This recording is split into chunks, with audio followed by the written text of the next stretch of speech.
பாபநாசப்பட்டினம். இது சென்னையின் புதிய அடையாளம். ரமலான் பண்டிகையை முன்னிட்டு ஈச்சம்பாக்கம் தில்லிபாபு மற்றும் அவரது மனைவி புஷ்பகாந்தா தலைமையில் 200 பெண்களுக்கு சேலைகள் விநியோகிக்கப்பட்டன. அனைவருக்கும் வணக்கம். எல்லாத்துக்கும் ரம்ஜான் வாழ்த்துக்கள். ரமலான் தின வாழ்த்துக்கள். இன்னைக்கு ரமலான் தினம் மட்டும் இந்த ஈஞ்சம்பாக்கத்தில் பகுதியில் வளர்ச்சிக்கிட்ட சகோதரர் டில்லி பாபு அவர்கள் நம்ம பகுதி மக்களுக்கு, குறிப்பாக பெண்களுக்கு ஒரு நலத்திட்ட உதவிகள் செய்யணுங்கிற ஒரு ஆர்வம் ரொம்ப நாளாக இருந்தது. ரம்ஜான் தினத்தை விட்டு மக்களுக்கு செய்யணுங்கிற ஒரு எண்ணத்தை நாங்கள் ஏற்பாடு பண்ணி இந்த மாதிரி ஒரு இலவசம் மீன்ஸ் நமக்கு ஒரு அன்பளிப்பு மாதிரி ஒரு புடவை கொடுக்கணும்னு நினைச்சோம்.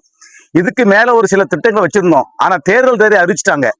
அப்போ இந்த ஒரு நிகழ்ச்சி நடத்தக்கூடாதுங்கிற காரணத்தினால அதை ஒதுக்கி வச்சுட்டு இப்போ நம்ம பகுதி பெண்களுக்கு இந்த சேலையை ஆளுக்கு ஒரு புடவை அன்பளிப்பாக கொடுக்கிறார். இந்த சேவை உங்களுக்கு இது ஆரம்பம்.